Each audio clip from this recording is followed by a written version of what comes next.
All right, you said 28? Yeah, so 28 and 29, y'all always, if you ever see words in math, y'all start just freaking out on me. The flight of a particular golf shot can be modeled, all right, listen up, guys, by the function, and then they give you this equation. And actually, oh, it is right. I didn't see the squared. All right, horizontal distance, you don't even need that. You've got this graph that's doing this, right? And it says that this is the horizontal distance, and this is the height. It says how many yards away from impact does the golf ball land? So when is it landing? How'd you get that? That's right. How'd you get that? Just look at the graph, right? So if you understand what it is it's doing, you're hitting this golf ball. Your golf ball is starting right here, and when you hit it, think about it going up and coming back down, just like this parabola. So it does this. Here's where it lands back on the ground again. So how far is that? 280 yards. And then part B says, what's the maximum height? Well, where is your maximum happening? At the vertex. So here's my maximum. So what is that value? 20, yes, about 29 yards. How high up? That's your Y. What else on your homework? Is it? How you know? Did you really? Look at you. You get, wow. Somebody pull that door shut before I get in trouble. Miss Montgomery's been walking around too. Thank you. We're supposed to have a door shut at all times. All right, y'all ready for domain and range? This should be a review for you, but I am going to teach you a new way to write it. This is the way you write it from now up through calculus. You'll always write in this way, and so I need to teach you that before we go back and review domain and range, okay? Everything what? I mean, technically they are Algebra 1 standards, but I've always thought Algebra 1 is like focused on linear, Algebra 2 is focused on quadratic, and pre-cal just goes off in trig land and stuff. It has a lot of trig in it, yes. Oh no. No, we probably won't hit any trig in here. All right, so this lesson is domain and range, but I need to show you before domain and range, I need to show you interval notation. So y'all stick with me because this is going to be new. It's always kind of hard to grasp to start with. No, this is kind of under it. I mean, but the whole thing is I'm going to teach you how to do domain and range using interval notation. So I need to teach you interval notation first. All right. So I'm going to this is going to be the only new stuff, but I'm going to assume I need to hunker down on a little bit of domain and range also, because y'all probably can't remember. And I hate y'all are just a group of two now.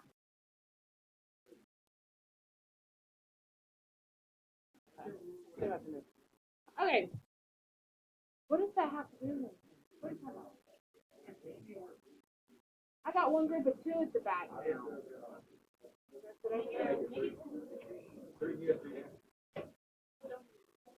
Why do you want to move there? And then 3 here, right here.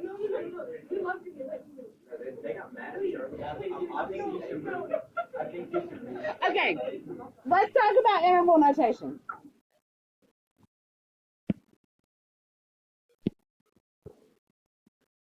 I'm going to relate this back to what you know and try, hopefully, to make a connection there. So I want you to think about this for just a minute on a number line. Okay? If I'm on a number line, what does this look like if you graph it? Say again. So here's 5.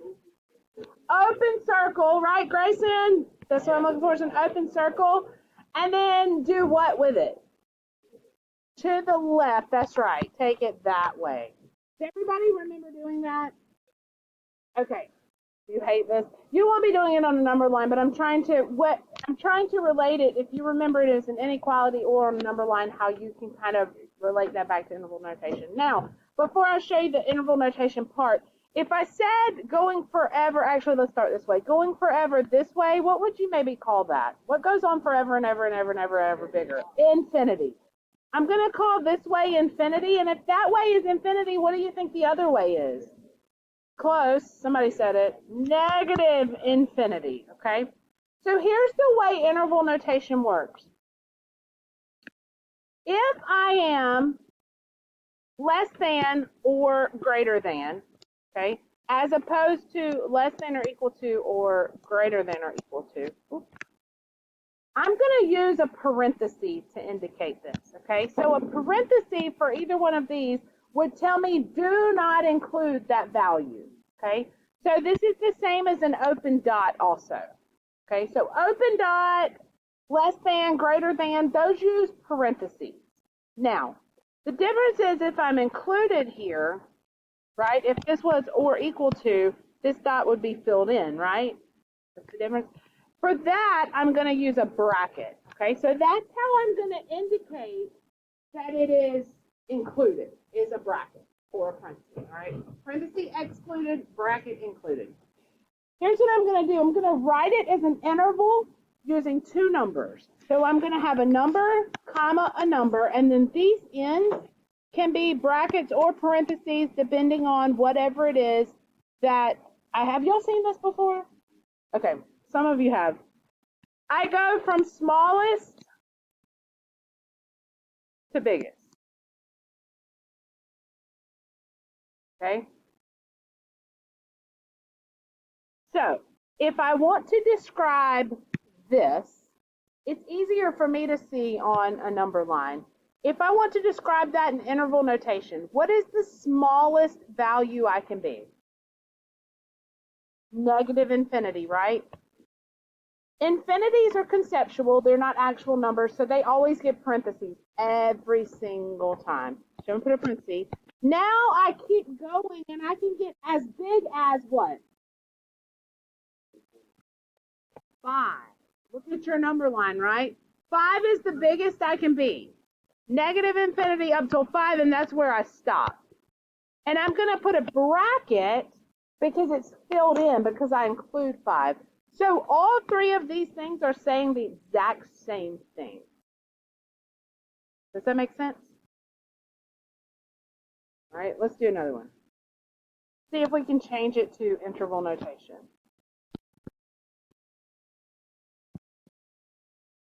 Write that inequality in interval notation. If you need to put it on the number line, put it on the number line.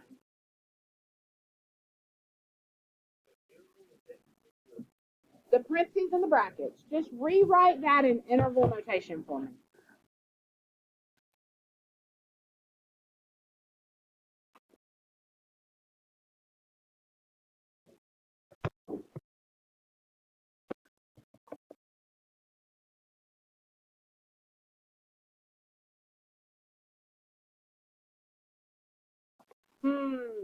Let me pick somebody. Chloe, tell me what you got.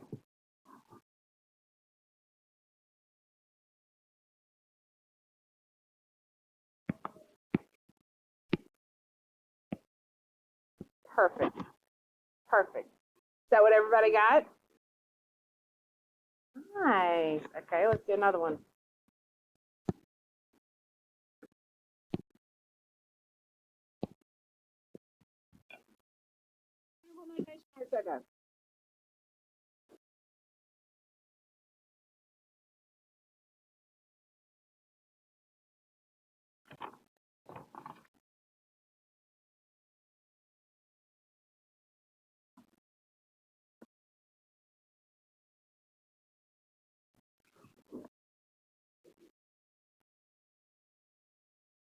Katie, tell me what you got.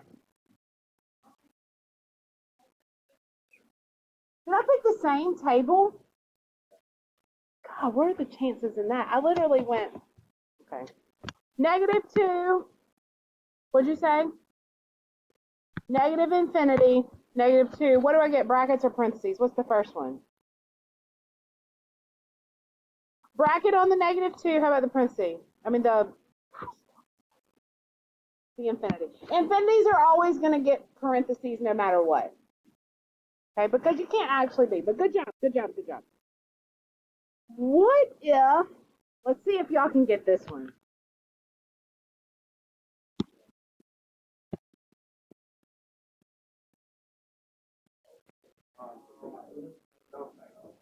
Don't say the answer if you get it. Don't say the answer.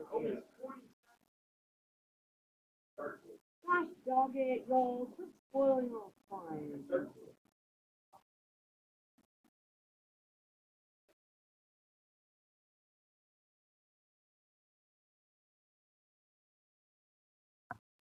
Anybody got an idea?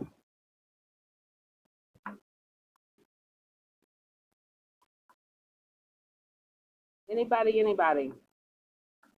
Before I call somebody out. What you got? Yes, go ahead.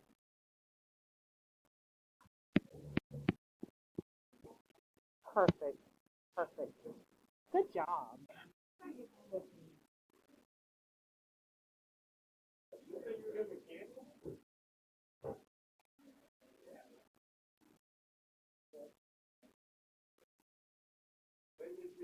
That same thing's written on my table.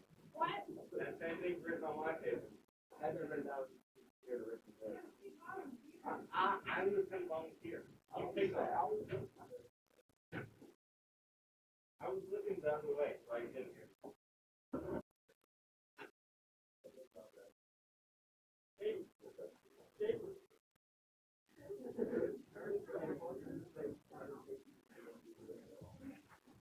How many pages you candy for getting it wrong? Oh my gosh, are you being a hater? She get it wrong. Yep, all right, So if there's candy at stake, we're all over this. Is that what it is? Okay, I tell you what, I got one for you.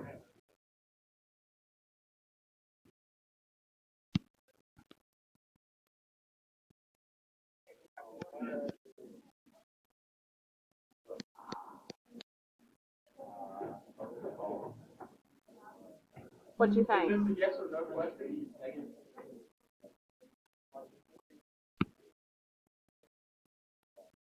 Hey, that was mine. That was my answer. That was your answer. Watch your head. Sorry. All right. Here's another. Okay. Nobody called.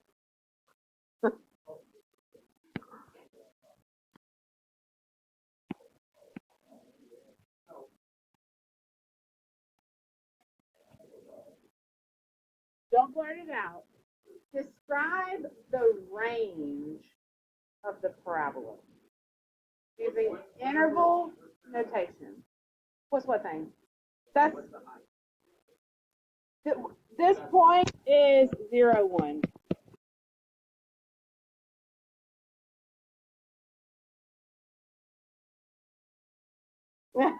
I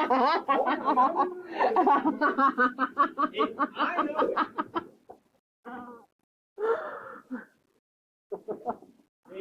Oh, I don't know who to call on. Finley raised his hand first.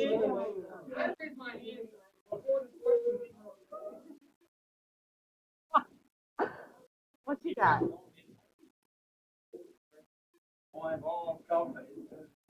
You are so very close.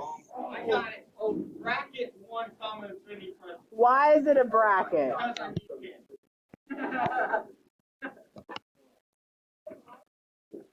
Why is it a bracket? Because it includes that point. That's exactly right. I don't throw very well. I know, but he at least tried. Okay, so how do we know if it has a bracket or not? Show.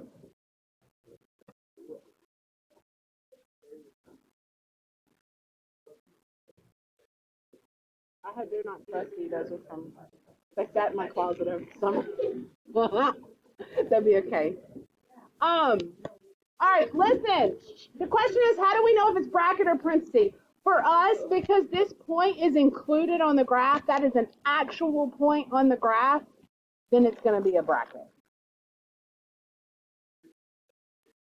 But it is circled in, right? Because it's an actual point there. So all of our parabolas are going to use brackets for their points. How about the domain? What? What you got? That's exactly right. Here's your domain. Here's your range. Did he? Yeah. Are you telling a story? He really did. I'll give him his candy. He said we could do a trade at some point. No, he didn't. No, he actually did. Oh, I'm sorry. What does the domain mean? He actually did say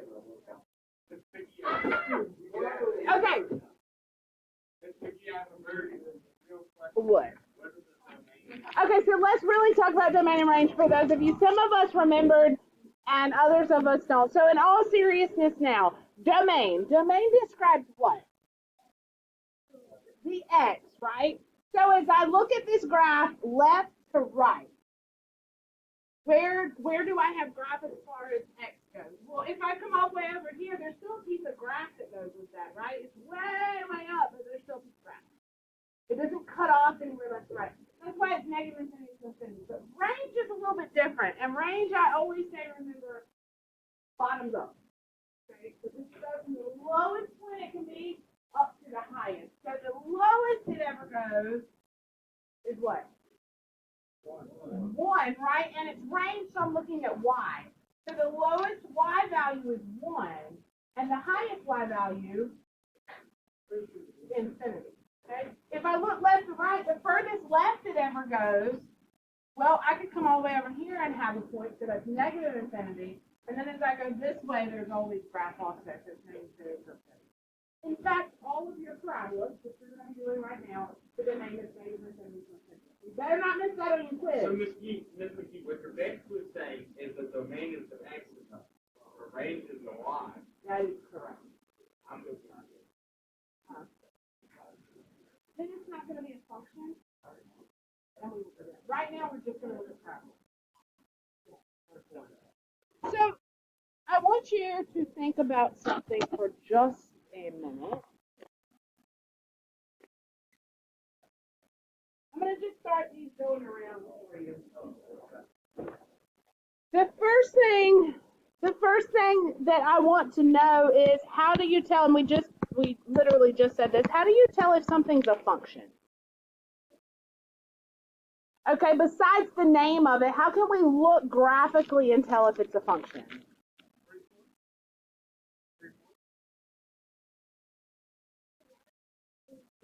What's it called? The vertical line test, how does that work?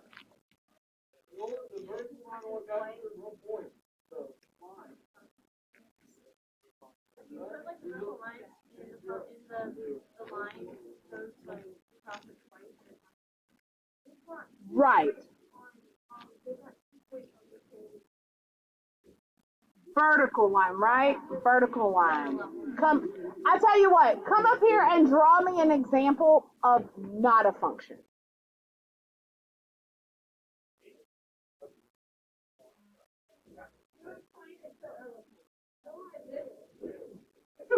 Draw me an example of what it will work on here.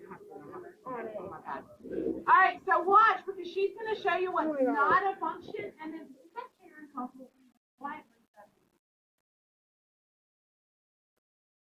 anything you want that's not a function. Not a function.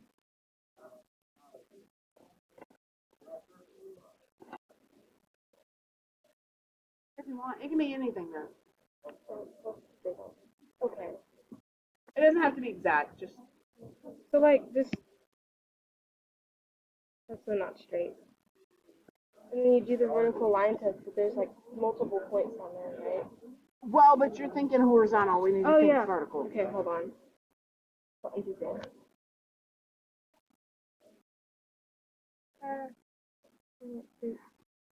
can't draw it out. It's touching multiple. It touches, so it's a vertical. Okay, Mhm. but try a different graph instead of just a line, though. Okay. Something like one of these. Like, what would it?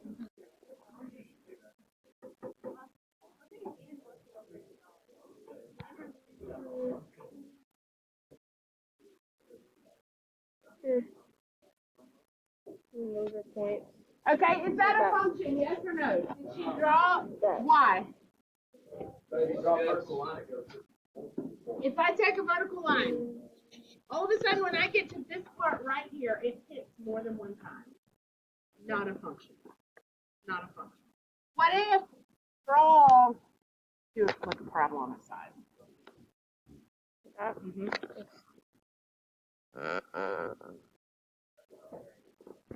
Function or no? Why? It hits twice. Not a function. Does everybody see how to determine if it's a function or not? Thank you very much. Here, get you a candy out of it. Thank you. All right, so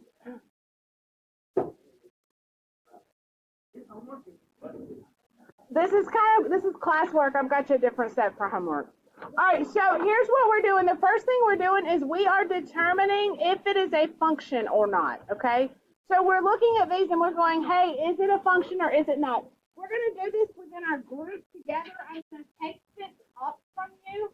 I'll grade it. This one I will look at accuracy on it because I want to know and make sure you're understanding. And then whenever you turn it into me, I will give you your homework sheet, which is only 6 problems to practice.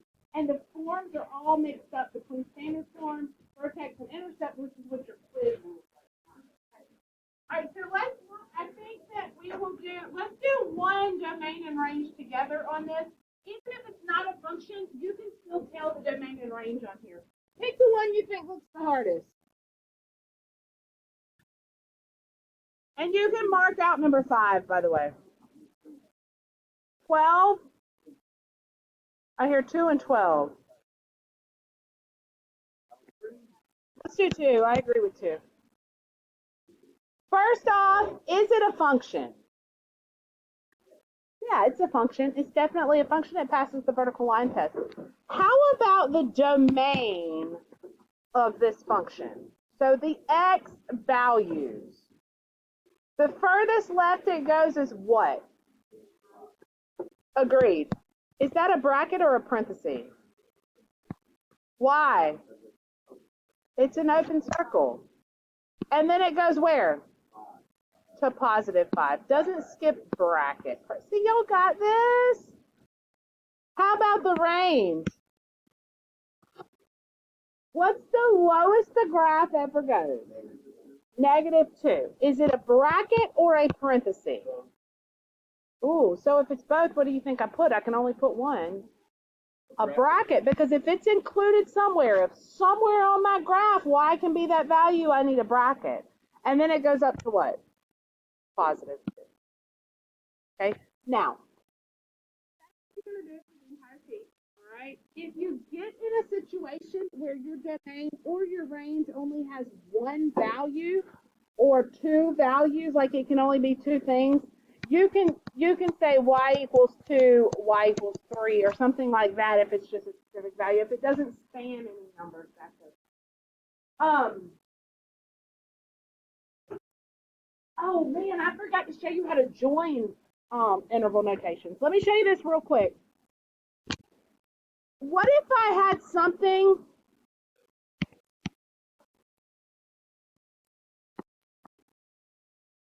that looks like this? Is that a function? No, it is not a function. However, I can still do the domain and range on it. What's the domain?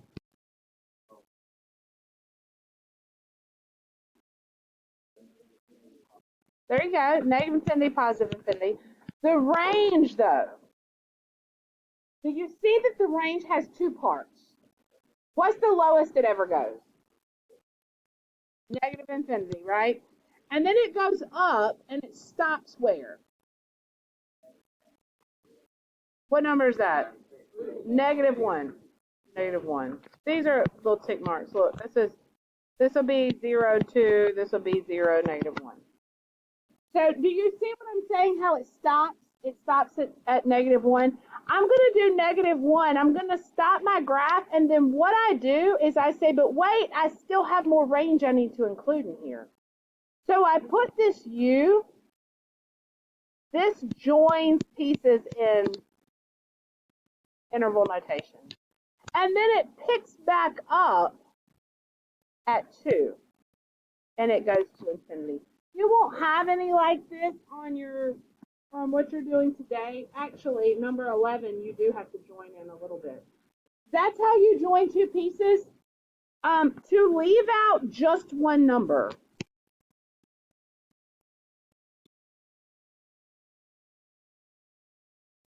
Like, let's say x cannot be 5. How would I do that on a number line? What would that look like to leave it out? If I want it to be everything except 5. I need just a circle here, right? I need it to go like this. So how would you write that in interval notation?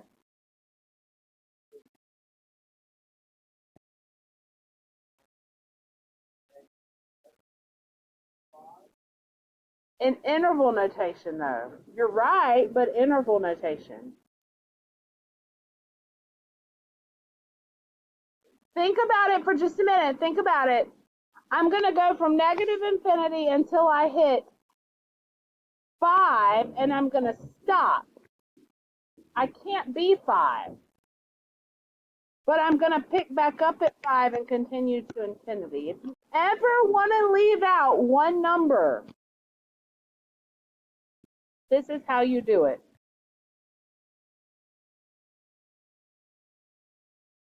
This is just to give you some practice with interval notation. Get you used to using it. As we do domain and range, we won't have any of these just yet, but you may have some on your worksheet